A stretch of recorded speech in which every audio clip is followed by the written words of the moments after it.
নিজেকে সময় দিছো কখনো?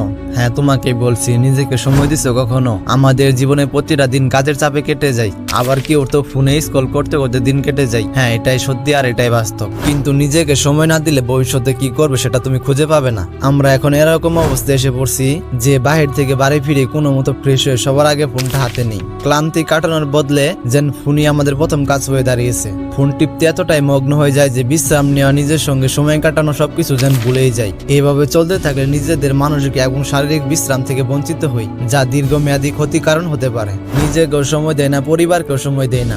আবার যদি ফোনের চার্জ শেষ হয়ে যায় এবং চার্জে লাগানোর পরে মাথায় নানান চিন্তা আসে, আর আসাটা স্বাভাবিক, কারণ তুমি নিজেকে সময় দাওনি কখনো। সারাদিন শুধু ফোনে স্ক্রল করছো। এখন তো একটু চিন্তা আসবে, কারণ এখন তোমার মাথায় কোনো চাপ নেই, কারণ ফোনটা রেখে দিছো। এমন সময় নানান চিন্তা আসবে, কারণ তুমি কখনো একা থাকো না, সব সময় ফোনে মগ্ন থাকো। ভবিষ্যতের ভাবনা এবং জীবনের বিভিন্ন পরিকল্পনা মাথায় আসে।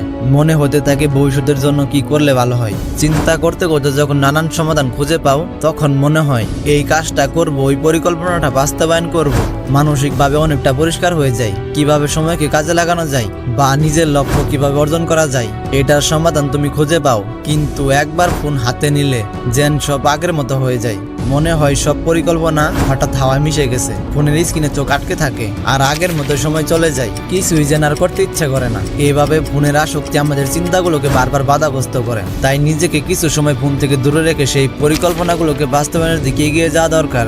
আমাদের সবার ভিতরে কিছু স্বপ্ন, কিছু আকাঙ্ক্ষা আছে, যা আমাদের জীবনকে অনেক দূরে এগিয়ে নিয়ে যেতে সাহায্য করে। কিন্তু সেই স্বপ্নগুলোকে অনুভব করতে হলে সেগুলোকে বোঝার জন্য নিজের সঙ্গে কিছু সময় কাটানো খুবই জরুরি। নিজের ইচ্ছা ও লক্ষ্যের সঙ্গে পরিচয় হওয়ার জন্য নিজের প্রতি মনোযোগ দেওয়া দরকার। কিন্তু অনেকে আছেন যারা কোনো কাজ না করে দিন কাটান, সারাদিন শুধু শুয়ে শুয়ে ফোনে স্ক্রল করেন। সময়গুলো যেন ফোনের স্ক্রিনে হারিয়ে যায়। এর ফলে নিজের স্বপ্নগুলো ধীরে ধীরে চুপ হয়ে যায়। জীবনকে অর্থপূরণ করতে চাইলে ফোনের বাহিরে বাস্তবতার সাথে সময় কাটানো জরুরি। আমরা সারাদিন বন্ধুদের সঙ্গে আড্ডায় মেতে থাকি, আর রাতে বাড়ি ফিরেই আবার ফোন নিয়ে বসে যাই। দিন শেষে যখন ফোনটা রেখে ঘুমাতে যাই, তখন একের পর এক চিন্তা মাথায় ভর করতে থাকে। ভবিষ্যতে কি করব, কিভাবে জীবনের লক্ষ্যে পৌঁছাবো, চিন্তা করতে করতে এমন কিছু পরিকল্পনা খুঁজে পাই যা সত্যি কাজে লাগতে পারে। কিন্তু সকাল হলে আবার সেই পুরনো অভ্যাসে ফিরে যাই। ফোন হাতে নিয়ে সময় কাটাতে থাকি, যেন রাতের চিন্তাগুলো হারিয়ে গেছে। এভাবে চলতে থাকলে একদিন হয়তো কেবল আফসোসই বাকি থাকবে। তাই এখনো সময় আছে, নিজেকে সময় দাও। ফোন থেকে কিছুটা দূরের থেকে নিজের লক্ষ্যগুলোর দিকে মনোযোগ দাও।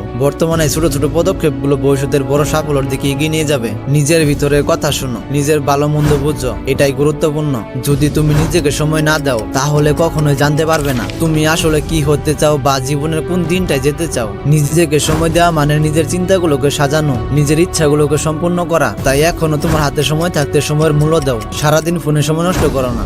যখন নিজের জন্য একটু সময় রাখবে, তখন দেখবে তোমার ভিতরে এক ধরনের শান্তি কাজ করছে, যা তোমাকে আরো অনেক দূরে এগিয়ে নিয়ে যাবে। তাই আজ থেকে প্রতিদিন একটু করে হলেও নিজেকে সময় দাও। এই ছোট অভ্যাস একদিন তোমাকে বড় কিছু করতে সাহায্য করবে। মনে রেখো, নিজেকে সময় দেওয়ার মানে হলো নিজের জীবনের মানে খুঁজে বের করা। তাই আজ থেকে নিজেকে সময় দাও।